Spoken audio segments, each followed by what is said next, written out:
We are learning that the Biden administration is calling on regulators to tighten the rules for mid-sized banks, the latest step in the response to the banking crisis that led to the failure of, obviously, several regional banks. Bloomberg's Josh Windgrove covers the White House. He joins us now on the story he just put out on this issue. Josh, walk us through what the White House is sort of laying out here. Yeah, hey, thanks for having me. They're basically trying to target that window where, of course, SVB and Signature fell into, where a lot of the rules were loosened after that 2018 bill, which sort of came under the Trump era, but had bipartisan support and really loosened some of, what proponents of that bill would call red tape, what critics would call rules on these banks. And so they want to essentially try to put Humpty Dumpty back together a little bit and tighten the screws on that category, which of course would have included SVB. So that includes tighter capital requirements, tighter stress tests, more frequent reviews, and other things. And the big question mark, as you alluded to, is we don't know whether the regulators will actually do this. This is the White House taking pains to sort of say, we're calling on them to do this. We've spoken with them about it, and wink, wink, nudge, nudge, we'll see where it goes. So that right now is up in the air. And if they do it, it's also up in the air how quickly it will proceed. You're right, though, they've telegraphed this. Biden has been calling for it for some time, and he, of course, plucked the former vice chair of the Federal Reserve, Lael Brainard, who back in 2018 and 2019, when the Fed was enacting certain changes in this, said that regulators were going further than the bill back then actually required, in her view, and as such, you can presume that she's of the mind that they can sort of walk back without Congress just as well. And that's important because right now it's very unclear what appetite there is in Congress for increased regulations in this space. So Biden is sort of going to the executive toolkit, or at least the bully pulpit, to call on regulators to make these changes here. Well, that's just it, Josh. As you say, none of these measures require congressional approval. It's even a question mark over whether the regulators will be able to implement any of these, whether there's the staffing and so on to be able to do it. But at the same time, it doesn't hurt if, you have Congress on your side for something like this. It's not clear that either chamber of Congress and, either political party will be on side. Will there be any high-profile backers?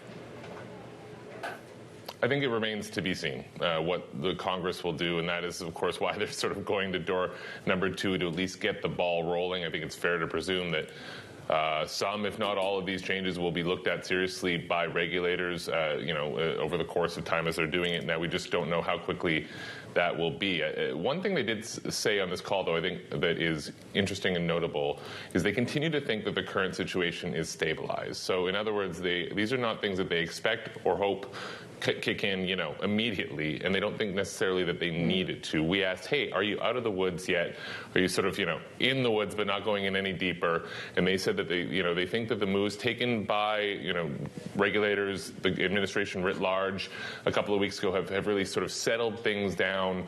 And of course, the White House has been sort of bending over backwards to avoid any suggestion that they think things are continuing to deteriorate or could continue to deteriorate. Of course, time will tell, but they're sort of really pumping the brakes on the notion that these are needed immediately, on the notion that the contagion is still spreading, although, of course, stopping short of saying, look, we're out of this altogether. So they think things are sort of stable. They don't want to touch it in case it kind of falls apart again too much, but they think, if we want to get back into these scenarios, or at the risk of getting back into these scenarios, that's why we need changes like this, implicitly saying, look, if you had all these things in place, we would have seen something sooner, or at least seen it more clearly than we did with SVB and Signature. But I think, Josh, tying it back to the story of, for example, where interest rates go from here, as your story outlines, calling on getting ready for what happens in a rising rate environment, coupled with the stress test calls, we're already getting this feeling that many of these regional banks are becoming very cautious, in essence, tightening lending standards in the way that the Fed's rate hikes may have done regardless. Yeah, doing the Fed's work for them. Time will tell. Time will tell if that really happens. Biden is really walking a fine line here, right? He knows that if there's a sort of systemic bank run, that of course the U.S. government will be left holding the bag, both proverbially and, in many cases financially, if they try to backstop it. Another thing that has come from this is, you recall, when they stepped in to guarantee those deposits of Silicon Valley Bank and Signature, they used what's called the Deposit Insurance Fund. And the Biden administration came out today and said, hey, when you're replenishing that, we don't want you to go to community banks for levies to try to refill the pot once we sort of settle what happened with those two that failed. We want you to, prioritize other lenders when it comes to sticking them with the bill. That is more meat than we've had on the bone for a while. And of course, the interest there is Biden has really wanted to say taxpayers aren't on the hook. So, what they're saying is it's bigger banks, not small banks either. So fewer and fewer people on the hook, it seems.